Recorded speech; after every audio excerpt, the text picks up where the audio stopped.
তোমরা সবাই কেমন আছো? যাই হোক, আমরা এর আগে যদিও ন্যারেশনটা শিখছি, আজকে নতুন করে আরো একটি আমরা ন্যারেশনের উপরে ক্লাস নিতে যাচ্ছি। যারা তোমরা ক্লাসে উপস্থিত আছো তোমাদের সকলকে অসংখ্য ধন্যবাদ জানাচ্ছি আজকে ক্লাসে উপস্থিত থাকার জন্য। তো আজকের জন্য আমরা কি শিখবো বললাম? আচ্ছা, ন্যারেশন শিখবো। আমরা চাই একটি ক্লাসের মাধ্যমে ন্যারেশনটা কমপ্লিট করতে, মাত্র একটা ক্লাস। কয়টা ক্লাস? একটা ক্লাসের মাধ্যমে আমরা ন্যারেশনটাকে কমপ্লিট করব। ঠিক আছে? যে বুঝবে না সে আমাকে প্রশ্ন করবে। কি শিখবো? ন্যারেশন। সবাই তোমাদের শীটটা সামনে বের করো, যদি সম্ভব হয় একটা করে খাতা সামনে নাও, কারণ আমি হয়তো দিতে পারি যে এই ন্যারেশনটা একটু কমপ্লিট করো। ঠিক আছে? আমি দিতে পারি যে এই ন্যারেশনটা একটু কমপ্লিট করো, এটা ডিরেক্ট আছে, এটা ইনডিরেক্ট করো। ঠিক আছে? সো সবাই খাতা বের করো, কেউ ক্লাসে কথা বলবা না। ঠিক আছে?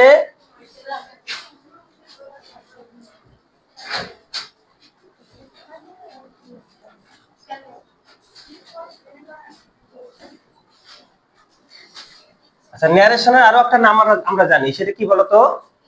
জোরে বলতে হবে। সেটা কি? ন্যারেশনের আরেকটা নাম কি? আচ্ছা, স্পিচ বা ন্যারেশন মানে কি এটা কি জানি আমরা? ন্যারেশন বা স্পিচ মানে কি জানি না? ন্যারেশন বা স্পিচ মানে হচ্ছে উক্তি। মানে কি? এটা মানে কি? উক্তি। আচ্ছা, উক্তি মানে কি? উক্তি মানে কথা বলা। তাহলে ন্যারেশন কাকে বলে? কথা বলাকেই বলে ন্যারেশন। ন্যারেশন কাকে বলে? কথা বলাটাকেই বলে ন্যারেশন। আচ্ছা, ন্যারেশন কত প্রকার আমরা জানি? আমরা কি জানি ন্যারেশন কত প্রকার? কে বলছে পিছনে? কে যেন বলছে দুই প্রকার? Nusrat, thank you so much. কত প্রকার ন্যারেশন? দুই প্রকার। ন্যারেশন দুই প্রকার। এক নম্বর হচ্ছে কি বলতে পারবে? এক নম্বর হচ্ছে ডিরেক্ট ন্যারেশন। Very good. এক নম্বরে ডিরেক্ট স্পিচ। ডিরেক্ট স্পিচ বা ন্যারেশন যেটা বলবা সেটাই হবে। আর দুই নম্বরে কি? Indirect speech. Indirect speech. Direct speech মানে কি বলতে পারবে? ডিরেক্ট স্পিচ মানে কি? প্রত্যক্ষ উক্তি। আর ইনডিরেক্ট স্পিচ মানে কি?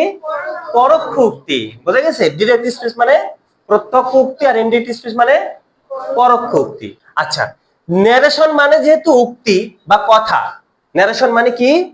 যেহেতু উক্তি বা কথা, তাহলে নিশ্চয়ই এখানে একজন বক্তা আছে এবং একজন শ্রোতা আছে। এখানে কি?